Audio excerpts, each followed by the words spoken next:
Hello, welcome back. I'm Jonathan Farley and this is my essential guide for the modern man. So today's project is these. These are Cheaney Ewan shoes, and I'm going to come around and show you. As you can see, they're in pretty good condition. They're not too bad at all, actually. The leather's holding up really well. The sole and the heel are great. So yeah, lots of life left in them.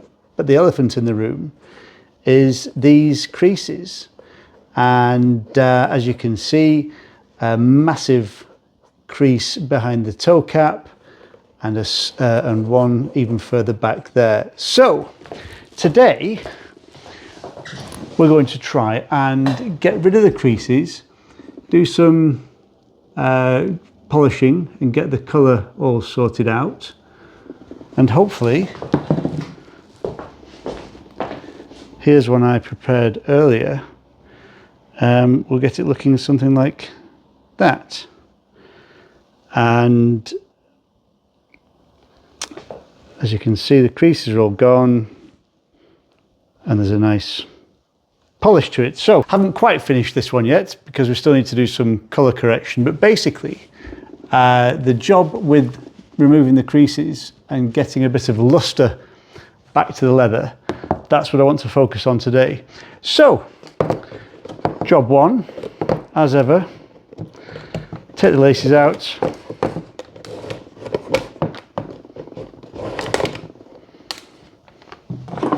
shoe tree in. So the steps I'm going to take to achieve this are as follows. I'm going to use my travel steam iron to heat the leather and iron the creases out. I've done that before a couple of times. There are a couple of warnings that come with doing that. It's not great for the leather, to be honest. It's something you do for an emergency repair rather than as routine maintenance, because it does reduce the life of the leather if you keep ironing the creases out. We're then going to treat the leather with some Renovateur and some Mink oil. That's going to revive the moisture within the leather, bring back its conditioning, and that gives it a really deep nourishment. Then for the colour, I'm going to use some Medai D'Or dark brown, and for the final shine, just some Kiwi polish. So as I've said before, you certainly don't want to put the iron straight onto the leather. That will damage it. You need to get a face cloth or a towel or a microfiber cloth, something that's going to give you a layer of protection between the iron and the leather. We're going to drape it over the front of the shoe and then just iron out the creases.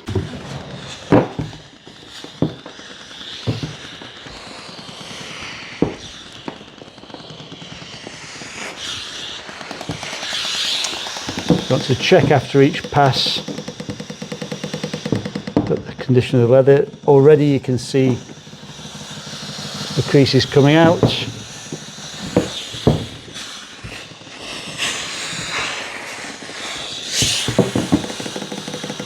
Now it does fade the leather. It makes the leather very dull. Don't worry about that at this stage because we're going to correct that in the next stage.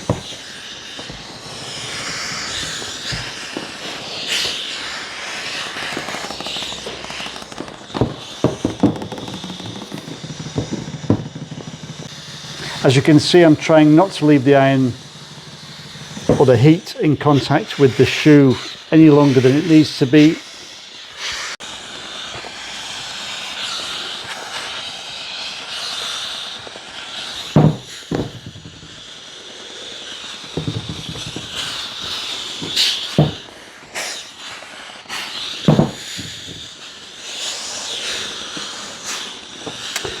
And one final pass, just further up.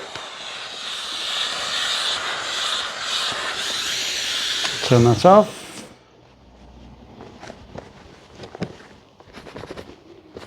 So I'll let you see what that's done. So as you can see, it has faded the leather, but most importantly, it's taken out the creases. So what that's done is it's not discolored the leather as such, it's just the heat has taken off all the layers of polish that are on. So that's basically just the tanned leather underneath. So we need to rebuild that. Now I'm going to go in straight away with the Renovateur. As I say, the leather itself doesn't really appreciate the being attacked with heat, so the quicker you can go in and revive it with the Renovateur and the Mink oil, the better.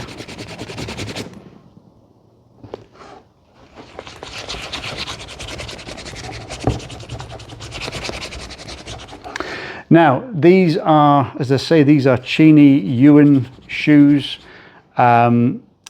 They're discontinued now as a shoe, but the equivalent today would be well over £400. I think most Cheaney shoes now are £475, so thick end of £500 for shoes, which is exactly why I do this.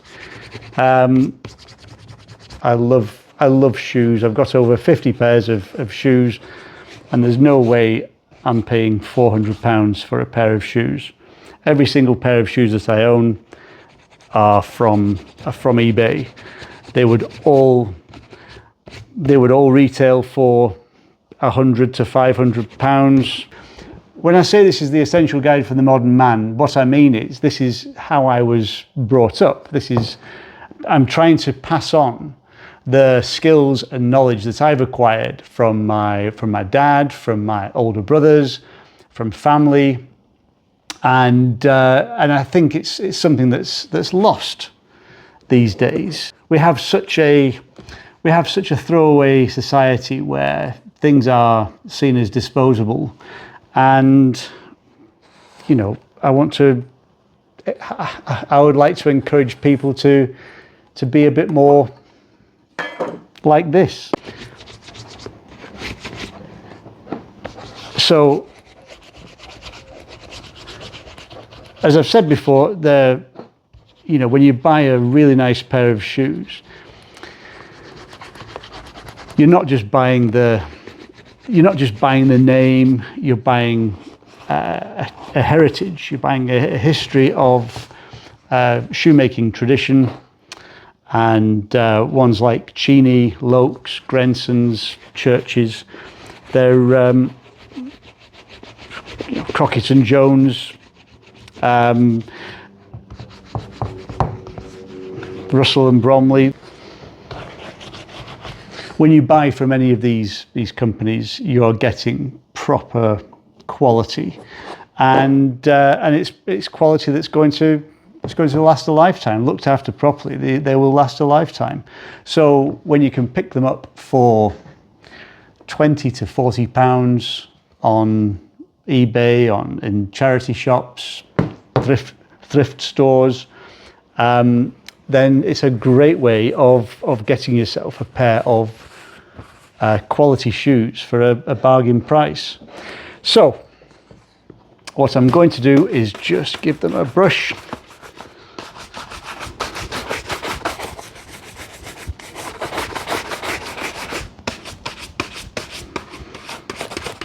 As I said before, brushing them at this stage isn't about bringing them up to a polish. It's about making sure that the product that you're using, in this case Mink oil, is evenly spread over the surface of the shoe.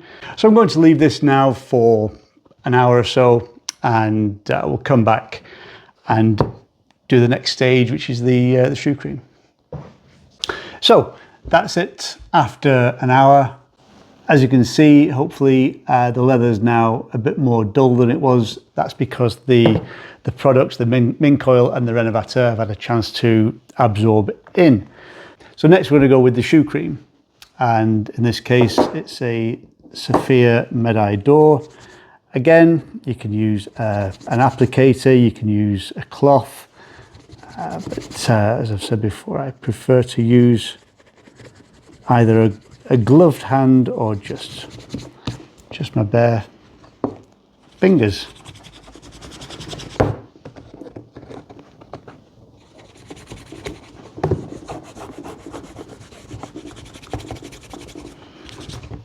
And what this does, because this is pigmented, it adds colour to the leather that we've previously stripped off by the ironing process. So this is quite an important step. There are plenty of shoe creams on the market, and I'll be demonstrating a few alternatives over the next few weeks and months. So stay tuned for that, so you can see the comparisons.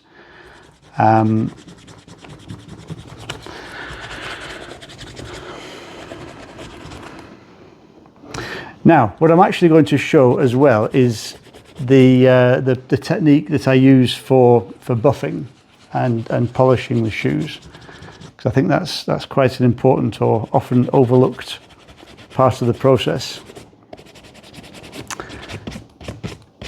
A lot of people attack it and fire in with great gusto.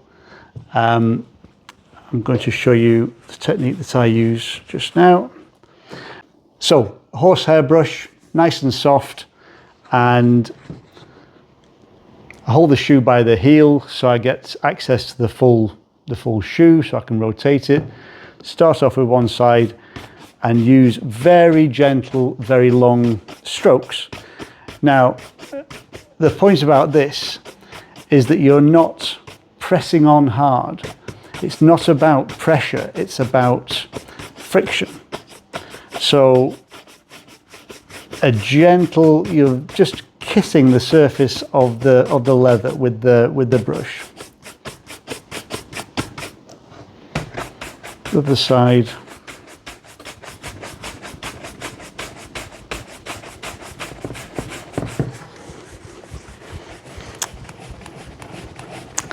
The quarter is the back at the heel. The vamp being the bit at the front. So open out to reveal the tongue.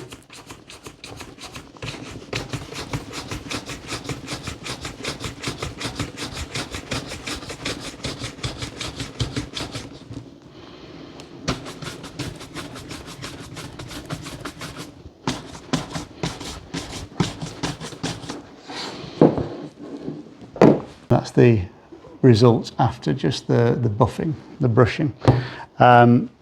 Because we took off some of the colour before, I'm going to need to do a few coats of the shoe cream to bring it back up. Again, with a cloth, cotton cloth. This is actually the sleeve of an old shirt. And the reason the sleeve, or the reason old shirts are good, firstly, pure cotton. Secondly, because they've been washed and ironed so many times, they are totally lint free, so you're not going to get annoying little specks of cotton getting trapped in the polish. And again, hardly any pressure at all, just a gentle back and forth motion.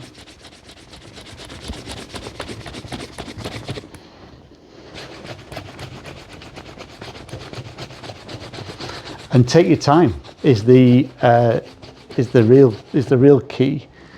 I've said before, if you can do this while you're doing something else, get something on YouTube in the background or Netflix, and just do this while you're watching something else.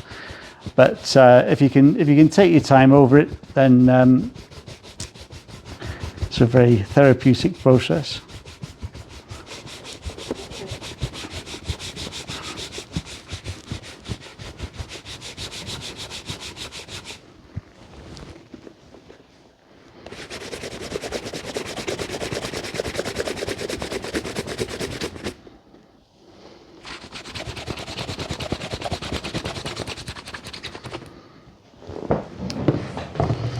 Right, so because we're going to apply several layers, we don't need to bring it up to a full shine each time. We just need to make sure that the layer is uniform and evenly distributed.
So if you watch these videos on short form platforms, I'll often zip through the boring bits or the repetitive bits, but on here I'll tend to show them in full so that you can follow along with your own project and do it at the same time.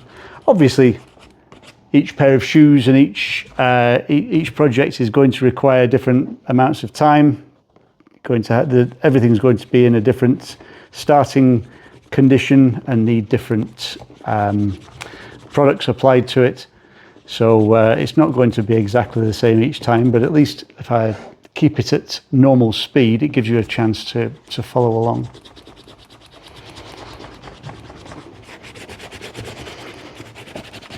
And as I've said before, a tip that I like to use is if you're doing a restoration and there are colour differences there throughout the shoe, obviously some shoes benefit from that sort of patina where you'll have mahogany going into a brown, you know, a sort of burnished effect. That can be a lovely look, as long as it looks intentional. But if you start with a tan and you go for a mid-brown, you're going to get a lot of the imperfections hidden by the fact that you're going to a slightly darker shade all over. And so if you've got damage to the leather, it can help to hide the damage. A very light colour, tan or a very light brown will show damage more readily. Watermarks, for example, will tend to lighten the leather, and they can show up. So to apply a slightly darker colour over the whole shoe, the whole pair of shoes, is a good way of masking that.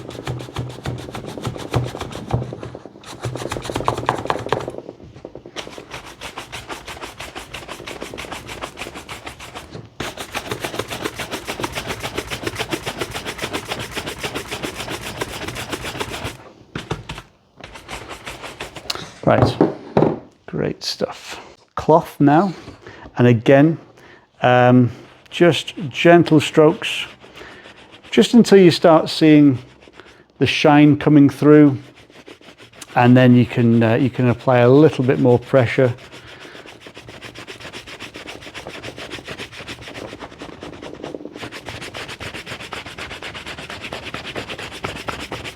It has a slightly fluffier side and a more matte side.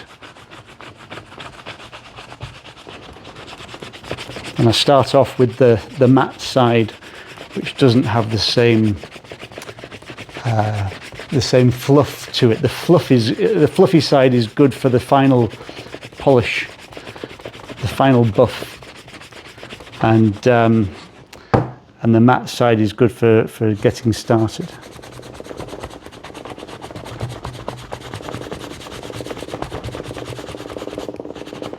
again, you will learn over time.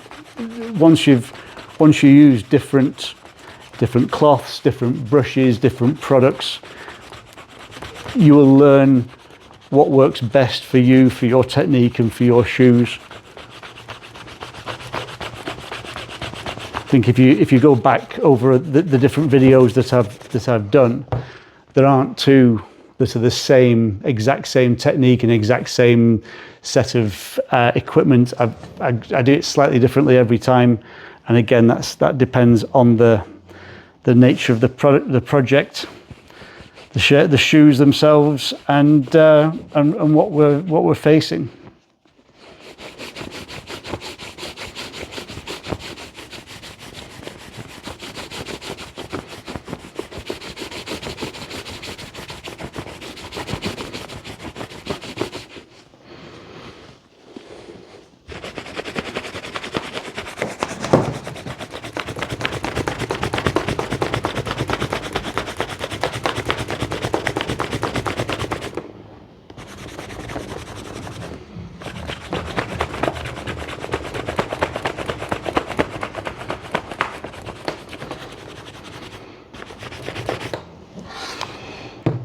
Okay, and there we are. Looking a lot better already. So,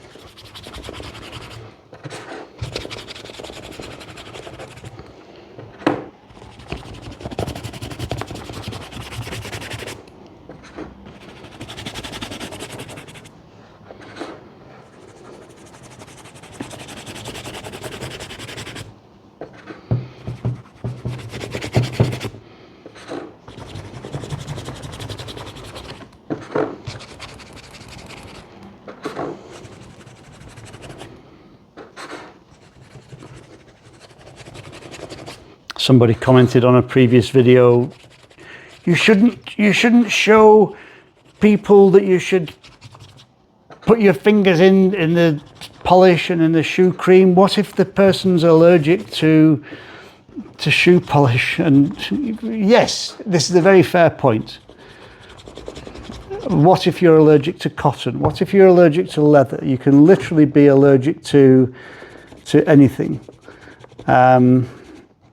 If you find that it irritates your skin, then obviously use an applicator brush or a cloth or something else. But as I've said, there's something, I feel that you get much more of a connection with the process and the products and the shoes. And actually, I think you get you certainly get better control over where you're applying the polish when you do it this way. And but yes, only apply it with your fingers if you're not allergic to it.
Now, that's had a couple of layers of the wax polish, but as you'll notice, there is still a distinct difference in the level of shine of the two shoes.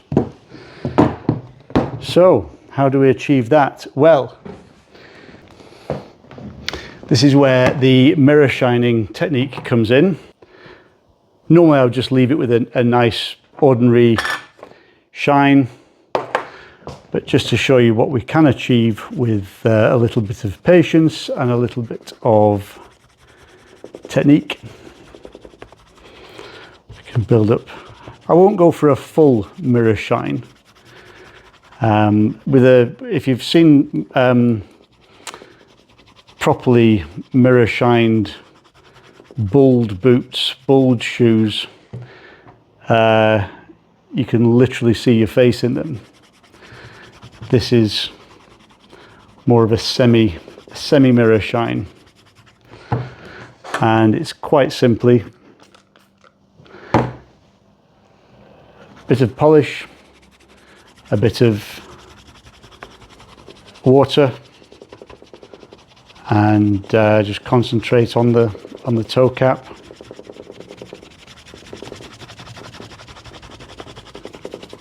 Need to wrap the cloth tightly around 2 fingers, and basically you're just building it up in very thin layers of wax and water. You're not actually building up a layer of water. The water is there to reduce the friction, and so that you're getting a really smooth rub on the surface, and that's what allows it to develop into a mirror shine.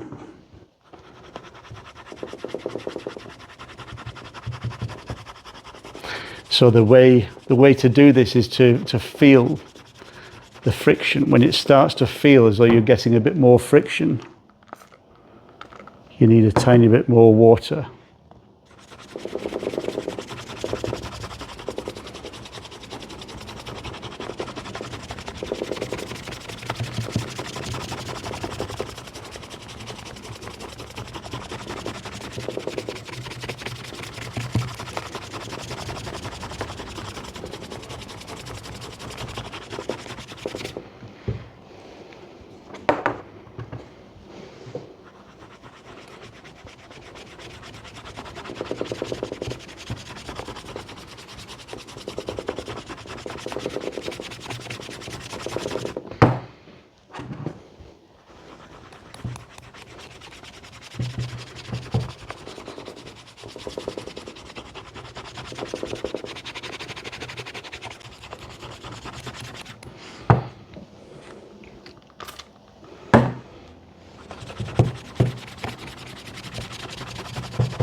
I can already hear people coming after me for my technique, for my mirror shining technique.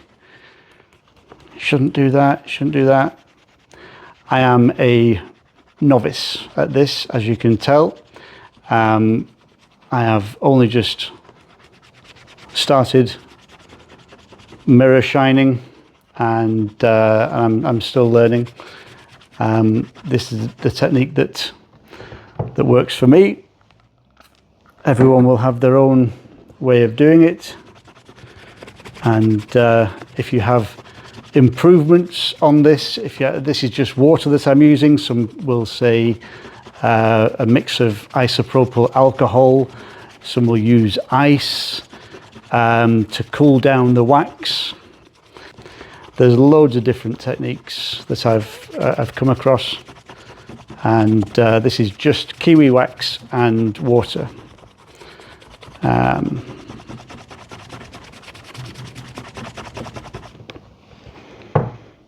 Last time I did it, I got lots of criticism.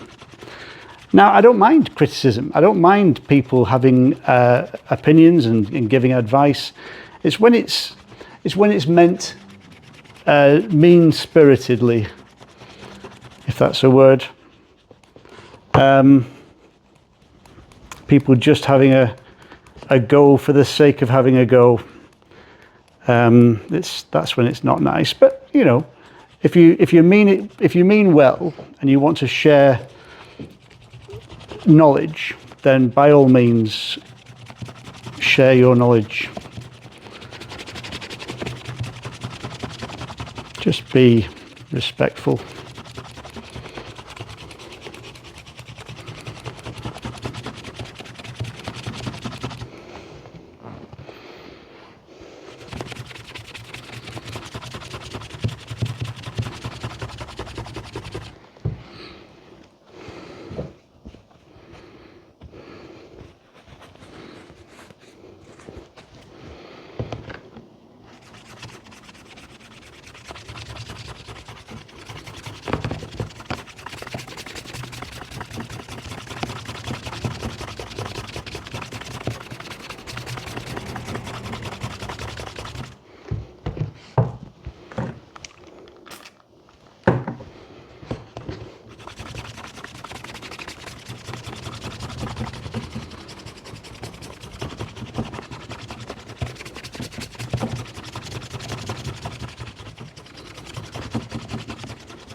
So,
and there we go.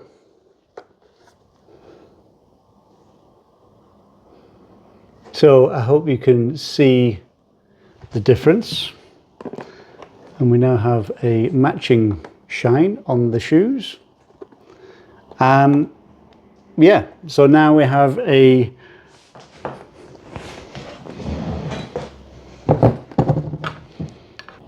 So there we are, crease removal from my Cheaney Ewan shoes with a bonus shine at the end. Hope you like that. If you have any questions or comments or criticisms of my various techniques, then by all means fire them into the comments. If you like this sort of stuff and you want to see more of my essential guide for the modern man, please don't forget to subscribe. And if you want to give the video a like, that would be much appreciated. That's all from me for just now. Have a great day and I'll see you very soon. Take care.